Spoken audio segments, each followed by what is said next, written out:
लेखा अभिलेख वा अभिलेखाङ्कन अथवा बुककिपिङ। लेखा भन्नाले व्यवसायमा हुने आर्थिक कारोबारको पहिचान, मापन, अभिलेख, वर्गीकरण, सारांशीकरण, व्याख्या तथा सञ्चार कार्यसँग सम्बन्धित प्रक्रियालाई बुझाउँछ। लेखा भन्नाले व्यवसायमा हुने आर्थिक कारोबारको पहिचान, मापन, अभिलेख, वर्गीकरण, सारांशीकरण, व्याख्या तथा सञ्चार कार्यसँग सम्बन्धित प्रक्रियालाई बुझाउँछ।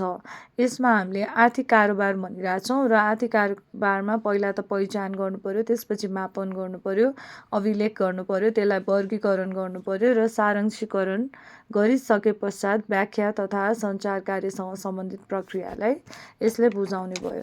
आर्थिक कारोबारको अभिलेख अर्थात् आम्दानी र खर्चको अभिलेखलाई लेखा भनेर बुझिन्छ। भनेपछि आर्थिक कारोबारको अभिलेख अर्थात् आम्दानी र खर्चको अभिलेखलाई लेखा भनेर बुझिन्छ। कुनै पनि संस्थाको एक निश्चित अवधिको आर्थिक कारोबारको अवस्था देखाउने समष्टिगत प्रणाली हो। कुनै पनि संस्थाको एक निश्चित अवधिको आर्थिक कारोबारको अवस्था देखाउने समष्टिगत प्रणाली हो।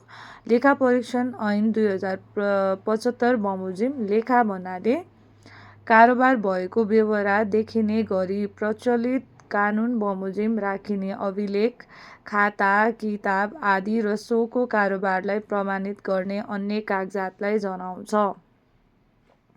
लेखा परीक्षण ऐन 2075 बमोजिम लेखा भन्नाले कारोबार भएको बेहोरा देखिने गरी प्रचलित कानुन बमोजिम राखिने अभिलेख, खाता, किताब आदि र सो कारोबारलाई प्रमाणित गर्ने अन्य कागजातलाई जनाउँछ।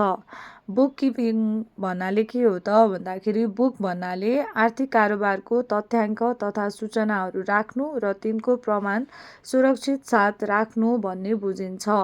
बुक भन्नाले आर्थिक कारोबारको तथ्याङ्क तथा सूचनाहरू राख्नु र तिनको प्रमाण सुरक्षित साथ राख्नु भन्ने बुझिन्छ। किपिङ भन्नाले सही शीर्षकमा सही प्रकारले आर्थिक कारोबारको प्रविष्टि अथवा पोस्टिङ गरी अभिलेख राख्नु नै हो भन्ने बुझिन्छ।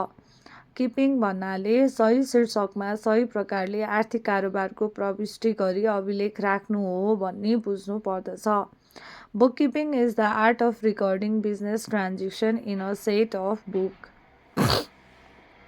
Bookkeeping is the art of recording business transaction in a set of book. लेखा सम्बन्धी कामको सुरुवात लेखा अभिलेखबाट सुरु हुन्छ र यस अन्तर्गत गोसवारा भाउचर, जर्नल भाउचर, सहायक पुस्तिका, सब्सिडायरी बुक र लेजर पर्दछन्। लेखा सम्बन्धी कामको सुरुवात लेखा अभिलेखबाट हुन्छ र यस अन्तर्गत गोसवारा भाउचर, सहायक पुस्तिका र लेजर पर्दछन्। Bookkeeping is the art of recording business transaction in a set of book. यो भनाइ जे.आर. बाल्टिबोईको हो।